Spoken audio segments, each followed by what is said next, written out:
Prensa Washington. Muy buenas tardes, lunes 10 de febrero, 2 de la tarde con un minuto totalmente en vivo y en directo desde el Centro Internacional de Prensa NTN 24 aquí en la ciudad de Washington DC, capital de los Estados Unidos.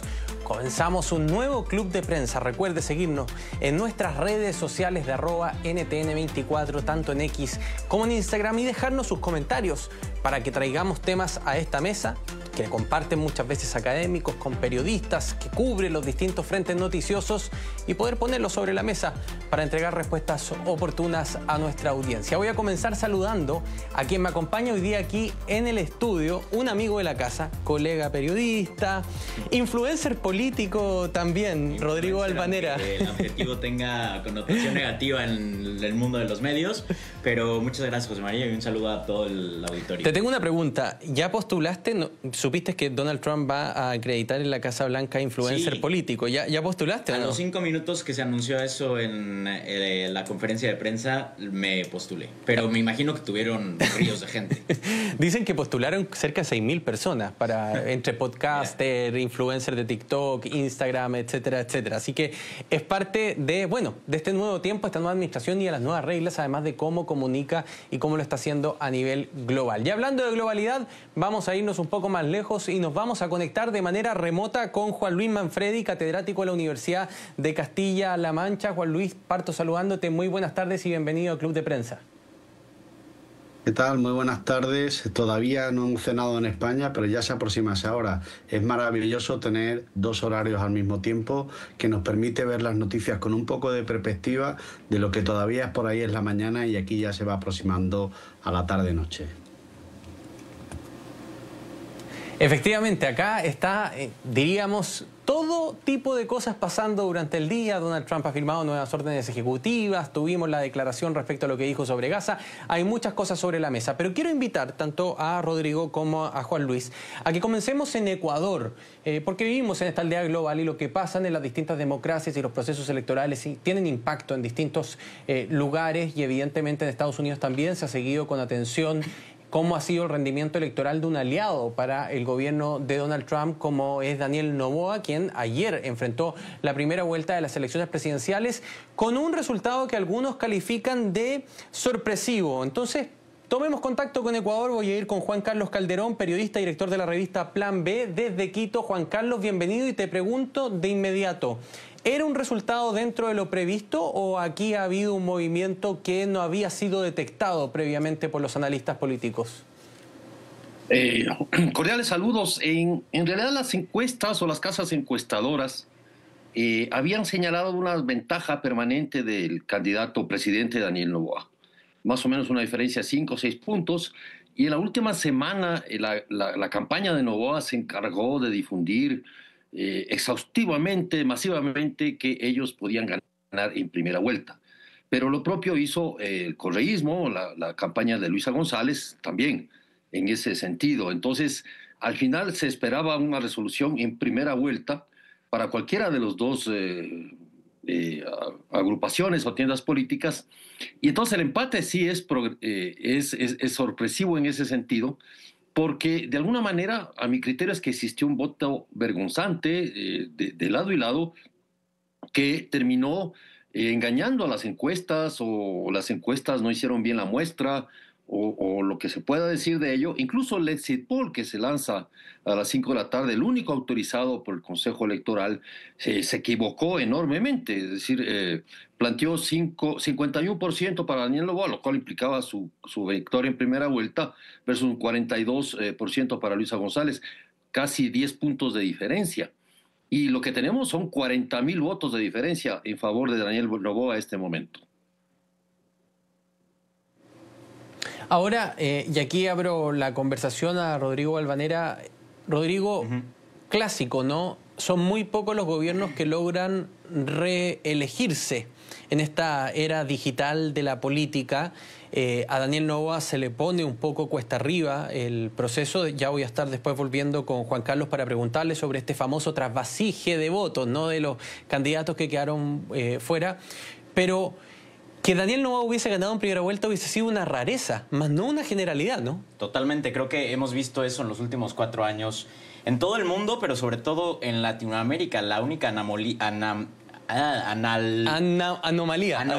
Me tartamudeé yo también, Rodrigo. Es mi país, México, en donde el oficialismo ganó con un gran margen. Pero sí, creo que El Salvador habla de esa pues mala prensa que ha tenido el oficialismo alrededor del mundo por cuestiones post-pandémicas, ¿no? Unas inflaciones muy tensas por todo el mundo y una polarización que ya se ha vuelto la constante en casi todos los países. Los resultados lo indican. Lo que me parece muy interesante de esta campaña electoral en Ecuador es cómo toda, o no toda, pero la mayoría de la narrativa electoral se ha centrado en un tema binario de un fantasma, el expresidente Correa. Toda la campaña se encuadró en si eras correísta o anticorreísta, y me parece interesante que Noboa, siendo el presidente en funciones, haya elegido enmarcar la elección como un referéndum de un presidente que ya no es presidente. Pero me parece que habla mucho, como bien dices, José María, de tendencias que están pasando electoralmente a nivel global y a nivel Latinoamérica. Ahora voy contigo, Juan Luis Manfredi, para preguntarte, ¿no?, sobre este país, Ecuador, que hay que recordar, viene de una presidencia atípica, una presidencia corta, de poco más de un año, de un presidente que terminando el mandato de otro presidente que deja el poder.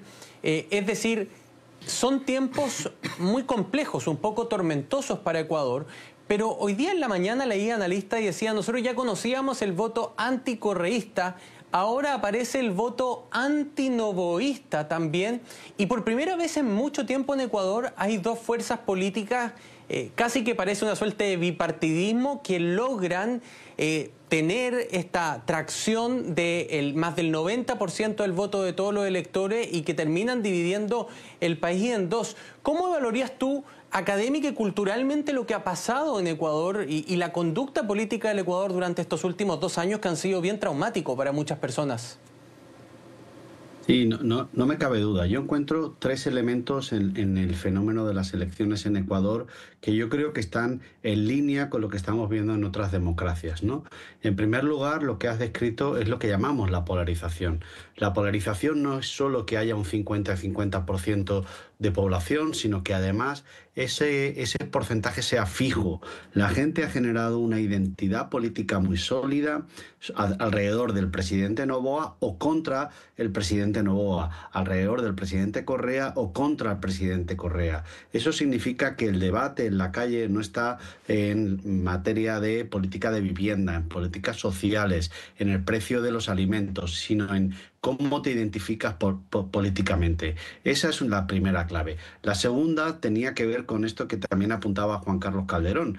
Las encuestas fallan, claro que fallan. Encuestas fallan porque cada vez decidimos más tarde, porque cada vez cambiamos más de opinión. Es decir, teníamos una idea, pero al final de repente hemos cambiado y queremos ir al bloque ganador o al bloque presidencial o al bloque alternativo contraoficialista. Y esas encuestas fallan porque nosotras, las personas, cada vez tenemos más claro que no tenemos claro cuál es nuestra intención de voto. Y la tercera clave la mencionaba muy bien Rodrigo, la inflación. La inflación y la inflación. La inflación es lo que derrumba todos los gobiernos democráticos. En este caso particular se produce un fenómeno que es muy interesante. A menudo los gobiernos han luchado contra la inflación porque saben que es un impuesto que va contra las clases medias y que eso significa acabar con los ahorros, acabar con el poder adquisitivo, acabar con la capacidad de compra y se lucha contra la inflación. ¿Qué sucede ahora? Que la inflación que tenemos en España, en Chile, en Ecuador, en México, en Estados Unidos, es una inflación que está llegando en barco, literalmente, que llega por asuntos que vienen de fuera de la economía doméstica, vienen por la guerra, vienen por el precio de la energía, vienen por los problemas y la incertidumbre global. Y eso es muy difícil de domesticar. Por eso, a mí no me extraña, y concluyo con esta idea, que el voto contraoficialista sea lo que domina la conversación en Ecuador o en muchos otros países de América Latina. Y a propósito de ese voto contraoficialista, aquí vuelvo con Juan Carlos Calderón, quien nos está acompañando desde Quito, ahí en el lugar mismo donde se está desarrollando la noticia. Juan Carlos, la gran pregunta es, porque además la elección de segunda vuelta es en abril, o sea, hay un tremendo espacio de, yo diría, más de 2 meses en este momento en que pueden ocurrir muchas cosas. ¿Cómo ves la proyección futura de ambas candidaturas? ¿Tiene más potencial de crecimiento Noboa? ¿Tiene más potencial de crecimiento Luisa González? ¿Existe la suerte de voto por bloque donde se pueden trasvasijar todos los votos, por ejemplo, de Isa hacia Luisa? ¿O tú crees que esto va a ser distinto y que incluso el hecho de que hoy ostente el poder Daniel Noboa podría darle algunas herramientas para intentar mover algunas llaves que al final terminen cambiando el resultado de esta elección? Bueno, yo creo que el presidente Noboa es el que la tiene más difícil, básicamente porque empezó la campaña ya, esta larga campaña que será hasta el 13 de abril, y lo que ha planteado el correísmo ya de boca de su principal candidata, que es Luisa González, es precisamente arrinconar al presidente Noboa por el tema de su vicepresidenta, del hecho de haber se convertido en candidato presidente simultáneamente, sin que la Constitución se lo permita, y ha tenido una serie de reveses judiciales, incluso de la Corte Constitucional. La Corte Constitucional en el Ecuador, que es el máximo organismo jurisdiccional en este tipo de resoluciones, ha señalado que los decretos con los cuales el presidente Noboa encargó, ¿no es cierto?, el poder a otra persona que no fue electa por el pueblo, otra vicepresidenta que es una funcionaria de su gobierno, fue inconstitucional. Pero el gobierno interpretó al revés, interpretó de otra manera, dijo que la Corte le había dado la razón y continuó. Hoy yo creo que la campaña del correísmo se va a centrar en arrinconar al presidente Noboa, no solo por este tema, que es un tema que lo puede poner en realidad contra las cuerdas, sino además por el tema de la inseguridad. En lo que decía el colega anterior del panel, el Ecuador no tiene inflación. Ecuador está dolarizado, tiene una inflación muy baja, más bien estaríamos hablando incluso de una deflación por la crisis que tenemos, pero sí tenemos un altísimo costo de vida y una altísima pobreza que ha crecido 3, 4 puntos en el último año. A eso súmale la violencia brutal que ha convertido al Ecuador en los 2 últimos años en el país más, por cantones diríamos, por ciudades, más violento de América. Y esto, claro, afecta muchísimo porque la sociedad ecuatoriana y sobre todo los más pobres son afectados por la extorsión, lo que acá se llama vacunas, y también por la situación de la migración.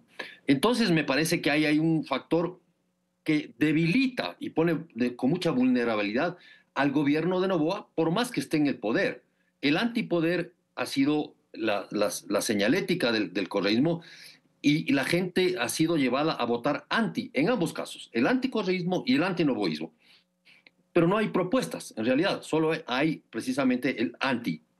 Y eso es terrible para un país que no tiene señales para salir adelante. Y sobre el trasvaso de votos, bueno, el tema es que hay muy poca margen de maniobra. Digamos que un 10 a 15% de votos que se podrían definir en esta segunda vuelta. El gobierno, el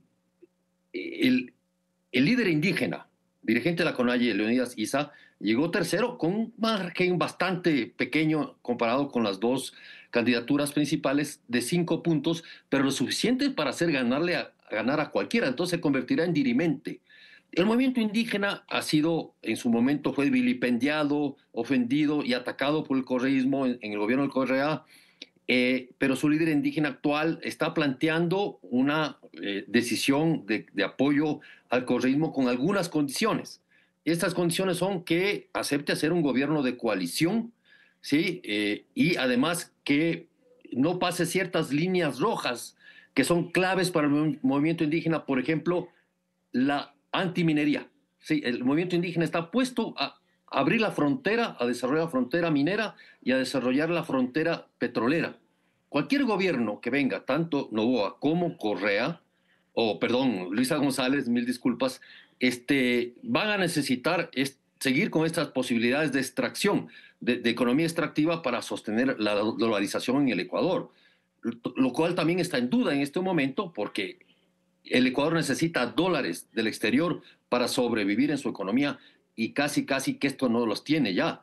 Esta es la situación para Novoa y yo le veo más débil en ese sentido porque el presidente primero va a ser atacado por todas las fuerzas posibles. Segundo, es vulnerable respecto a cualquier error que pueda cometer él o cualquiera de sus ministros. Y tercero, la situación de violencia e inseguridad y económica no ha cambiado en el país ni cambiará, creo, en los próximos 2 meses. Ahora, Juan Carlos, antes de pasar de nuevo con Juan Luis y Rodrigo, te pregunto, ¿por qué hay, y esto lo pregunto como alguien que no es ecuatoriano, que hace mucho tiempo que no estoy en Ecuador, ¿por qué hay tanta diferencia en cómo vota Quito y cómo vota Guayaquil? ¿Cuál es la configuración demográfica y qué nos dice esta tremenda diferencia? Porque a Novoa le va muy bien en Quito y a Luisa González le va muy bien en Guayaquil. Es un fenómeno que incluso ha dividido al país no solo políticamente, sino regionalmente. Entonces tú tienes que toda la sierra, en realidad el callejón interandino, como se llama acá, ha planteado un voto anticorreísta o pro Novoa o pro gobierno. Y yo creo, sinceramente, que es más anticorreísta que pro gobierno. Y la costa ecuatoriana, toda la costa, más otras dos de las 5 provincias de la Amazonía, han votado por el correísmo, lo cual se mantiene. O sea, excepto una provincia en la sierra que es Imbabura, que queda unos 100 kilómetros al norte de Quito. Pero ahí lo que tenemos es una expresión cultural, creo yo, ¿no? En la cual el país se fue concentrando en la costa un voto muy favorable al correísmo por diversas razones. Yo creo que un punto central ahí es la provincia de Manabí. La provincia de Manabí, que es la tercera provincia más grande del Ecuador, que queda justamente en el corazón de la costa ecuatoriana hacia el Pacífico, es la que ha dado enormes apoyos al gobierno y al correísmo, perdón. Y entonces esto se ha mantenido constante y ha venido creciendo. En la costa hay fenómenos culturales y también hay fenómenos políticos que aprecian muchísimo el tema del caudillismo. Y yo creo que la figura de Correa sigue siendo determinante en este plano. Tú mencionabas efectivamente un fantasma, pero no es un fantasma. O sea, su movimiento es vigente, es el movimiento más organizado y más orgánico del país. Yo creo que es el único en este momento, en ese sentido. El del presidente es bastante nuevo, es muy nuevo, tiene solo lo que tiene Novoa de presidente. Y el correísmo ha generado una serie de trabajo de campo en territorio con sus bases, ha sabido moverse en las calles, en los barrios, etcétera, etcétera, lo que no hacen las otras organizaciones. Y eso hace que en la costa, sobre todo, se explote esa visión, ¿no es cierto?, más orgánica del correísmo. Esta diferencia se repite ya constantemente, se ha repetido en los últimos 6 años y yo me temo que se podría consolidar, incluso ya dar pauta o pábulo a expresiones regionalistas, ¿no es cierto? Ya han salido voces groseras, por decirlo menos, para decir que donde está el narco en el Ecuador está la mayor votación del correísmo, lo cual es falso, es grosero. Y sí me parece que ese tipo de visiones son las que han impedido, ¿no es cierto?, o han permitido que el correísmo se fortalezca. Este momento el correísmo queda como una víctima de ataques constantes, ¿no es cierto? Se ha generado una victimización en torno a Jorge Glass, al ex vicepresidente y otras situaciones del correísmo. Ha sido denunciado y atacado como vinculado a los grupos de delincuencia organizada, pero la gente mira esto como un ataque injusto frente a la realidad. Y esa es la situación en el país. Y ya se convierte, además, y para terminar, hay un tema muy importante, creo yo, y eso nos afecta en el mundo, y es el tema de las redes sociales. Creo que las redes sociales, sobre todo en Twitter y otras como Instagram, construyen, ¿no es cierto?, su modelo de negocio en el anti, ¿cierto?, en la contradicción, en la confrontación. Y las redes han sido el vehículo adecuadísimo, muy importante, para permitir que estos mensajes de odio, estos mensajes de ataque, de conflicto, perduren, se fortalezcan y se sostengan. Y eso permea mucho estas divisiones. Es decir, sí, hay ya centros, focos consolidados de un de una postura identitaria casi. Incluso desde, te digo, geográficamente entre la sierra y la costa, pero también políticamente y creo que también culturalmente. Entonces me parece que ese es un tema muy importante y un reto muy importante también para el presidente o presidenta que lleguen, y es reunificar al Ecuador, es decir, pacificarlo, es decir, convertirlo en una versión unitaria de sí mismo, lo cual en este momento no existe. Es parte del desafío de todas las democracias que están crujiendo a nivel global, de la polarización y otros temas que estamos conversando aquí. Juan Carlos Calderón, periodista, director de la revista Plan B, muchísimas gracias por haber estado con nosotros en este club de prensa desde Quito para hablar sobre las elecciones del Ecuador. En 2 meses más volveremos a tener contacto después de que seguramente ya haya presidente o presidenta electa en el Ecuador. Muchas gracias, y a todos ustedes que están junto a nosotros a esta hora. Nos separamos 2 minutos y a la vuelta con Rodrigo Bolvanera y con Juan Luis Manfredi seguimos conversando sobre más temas aquí en Club de Prensa.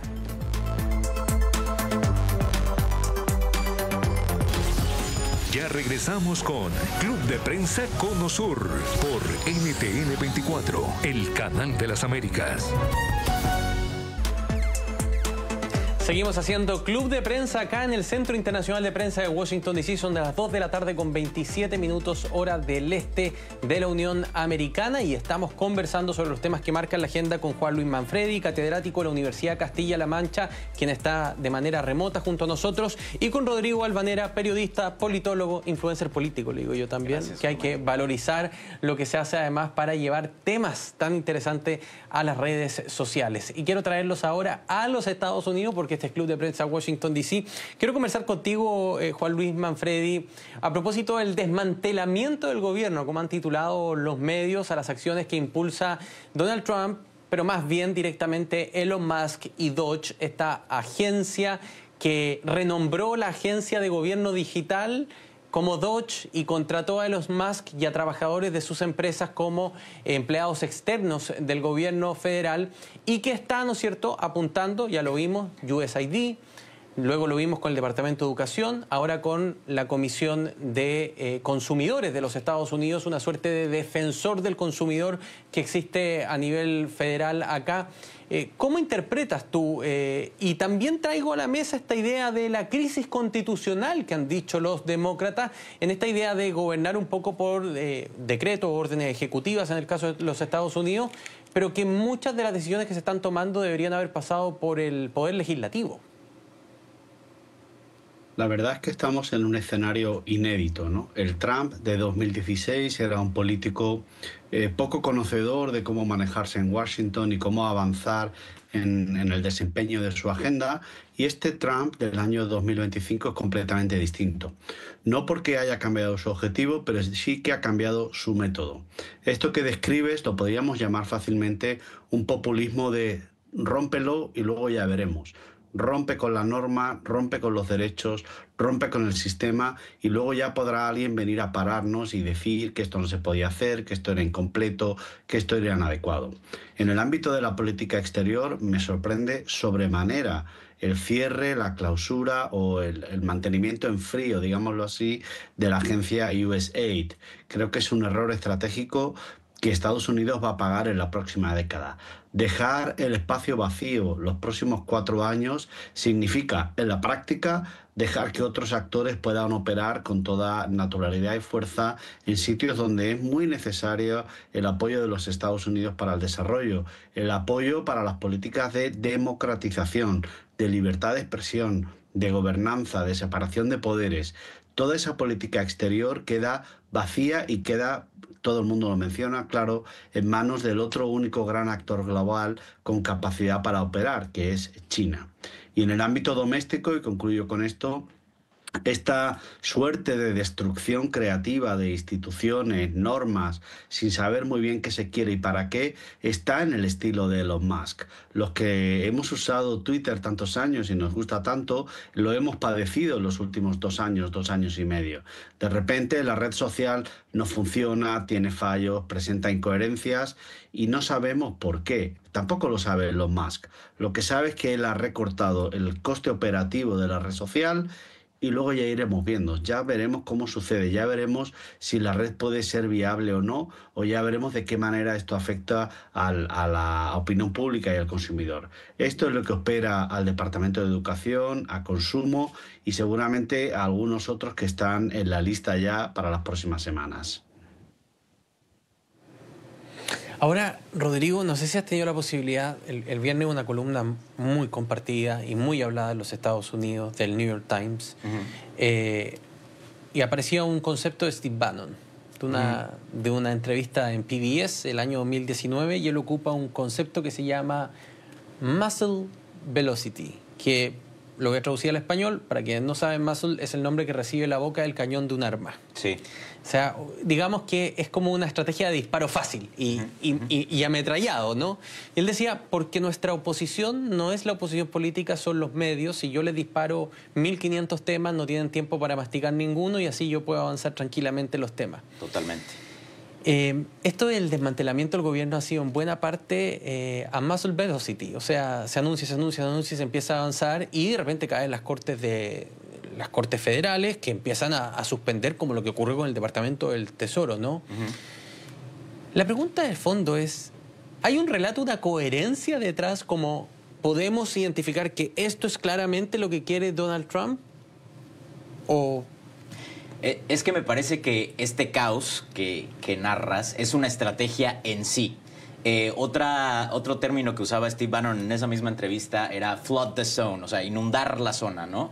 Y tenemos que entender que Donald Trump se siente muy cómodo en este caos. Él ha entendido a la perfección que no existe la mala prensa, que mientras todo el público te esté poniendo atención, así sea por declaraciones incendiarias o órdenes ejecutivas que atentan directamente contra la Constitución, hay tantas cosas, tantas controversias todos los días, a cada hora incluso, que es imposible, no solo judicialmente, sino narrativamente y mediáticamente, combatirlo, contrastarlo, criticarlo y hacer que el gobierno rinda cuentas. Tal vez podemos agarrar 1 o 2 temas, criticarlos, como lo estamos haciendo aquí, pero el tercero, cuarto y quinto ya se nos fueron del tintero. Entonces me parece que en ese desorden, en ese caos, Trump se siente muy cómodo, pero a la vez hay una paradoja ahí, porque a pesar de que a Trump le gusta ese desorden, él está aspirando a un orden dentro del poder ejecutivo, dentro de la Casa Blanca, en donde se está viendo que quiere trazar, que quiere delinear una Casa Blanca y un poder ejecutivo que sea mucho más, que tenga una jerarquía mucho más vertical que hace 8 años, como bien mencionaba Juan Luis, que todos le respondan al presidente, que todos le sean leales al presidente, y esto también responde a la purga que hay en estas instituciones, no solo en el USAID, pero también en el FBI y en el Departamento de Estado y en el Pentágono, en aras de que solo existan leales que le respondan al Poder Ejecutivo. Entonces, se siente cómodo en el desorden, pero quiere un orden ejecutivo dentro de la arquitectura de gobierno. Ahora, Juan Luis, y vuelvo contigo. Hoy día a la mañana estaba haciendo una columna para una radio en la que soy columnista y conversaba con el conductor y le decía, no sé si compartes, no se puede hablar de las 3 primeras semanas de Donald Trump en el poder sin hablar de Elon Musk. Y ocupaba, no sé si es la palabra que se utiliza en toda Latinoamérica, pero es ese tapón eléctrico, el fusible, que se corta y al final evita la sobrecarga eléctrica en una casa y que Elon Musk ha transformado la suerte de fusible, ¿no? Como que dice todo lo políticamente incorrecto. Trump nunca ha sido políticamente incorrecto, pero todos los temas más calientes es Elon Musk el que está encima, y con tweets a través de la red social X. La pregunta de fondo es, ambos claramente tienen aspectos de personalidad grandilocuentes, incluso ciertos autocultos a su propia personalidad y se creen su cuento. ¿Tú crees que hay espacio para estas dos personalidades en este gobierno? ¿En algún momento vamos a empezar a notar incomodidad de uno respecto al otro?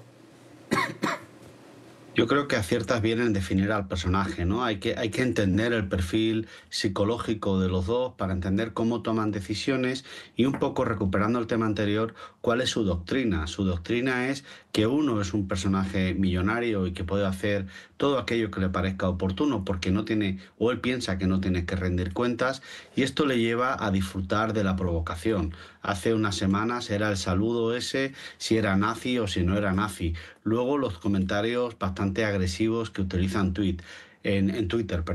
Todo esto lo que consigue es crear una verdad mediática que consiste en que los periodistas, los académicos, tenemos que dedicar mucho tiempo a explicar que todo esto que están elaborando y enarbolando tanto el presidente como su consejero áulico, Elon Musk, es prácticamente inviable. Tenemos que explicar, no, esto de hacer una playa en Gaza, esto no se puede hacer. No, esto de invadir Groenlandia no es viable. No, esto de poner aranceles al 20, al 30, al 40% es malo para el comercio exterior.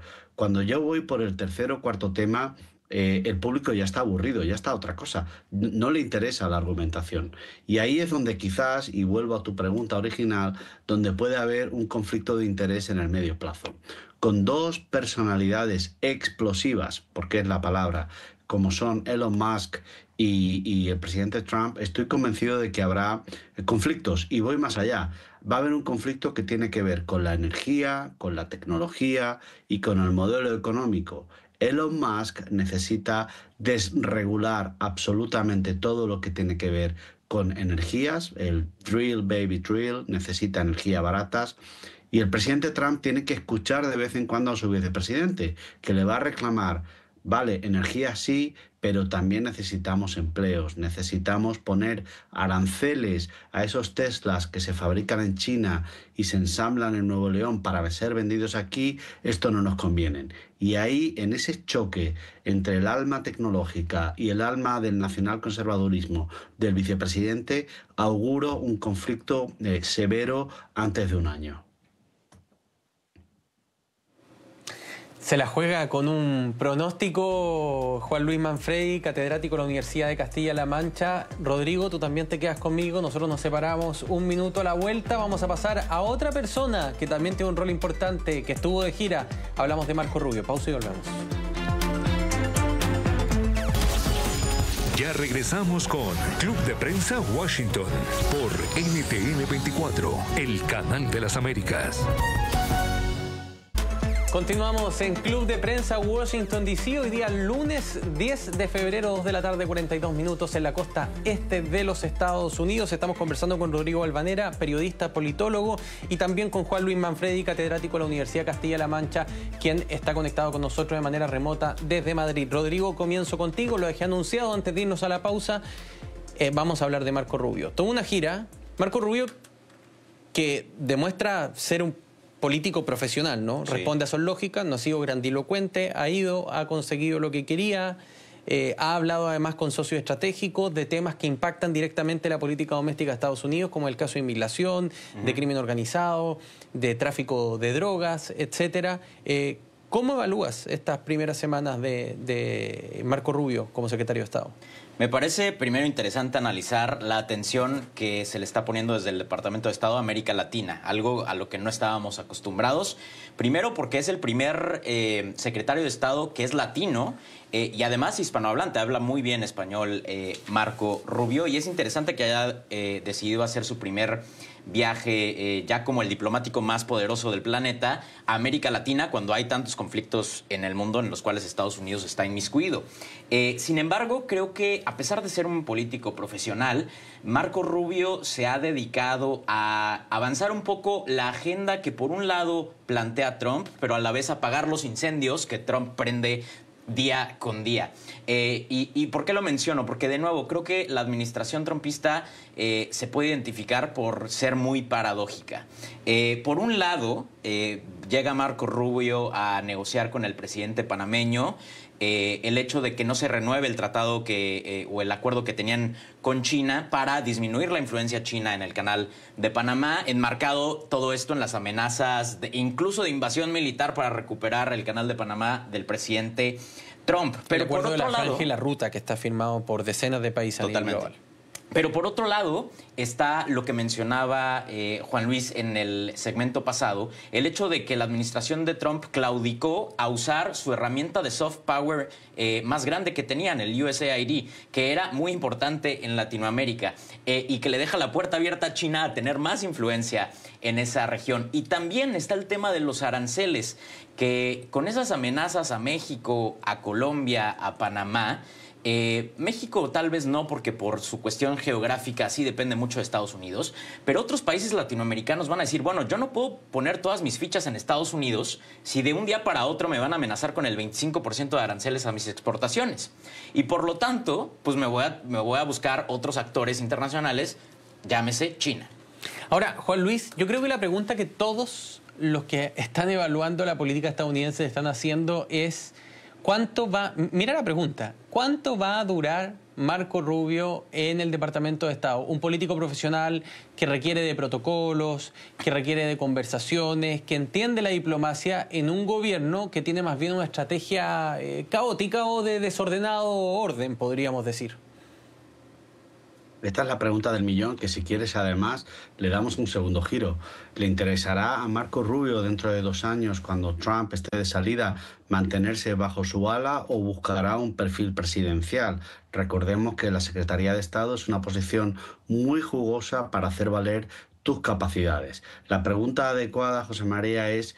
Claro, puedes hacer valer tu avance, puedes hacer que estos aranceles, que esta política migratoria, que los acuerdos de libre comercio te beneficien, o vas a quedar sumido en esto que mencionaba muy bien Rodrigo de inundado por la zona, no saber muy bien. Estos días yo, cuando leía la prensa conservadora norteamericana, Rubio gusta mucho, gusta porque ha tenido éxito, lo leo aquí en mis notas, paseo triunfal, abrazos, sonrisas. Bueno, parece que estos nuevos líderes de Panamá, de Colombia, de El Salvador, todos han descubierto en Marco Rubio al menos algo, que es un hispanohablante. Y esto es uno de los temas que a mí me ha llamado la atención, no solo de su paseo, sino también de otros nombres que aparecen en la administración, como puede ser Rick Grenell o como puede ser la recuperación de Mauricio Claver, que había quedado completamente desahuciado en su etapa anterior, ¿no?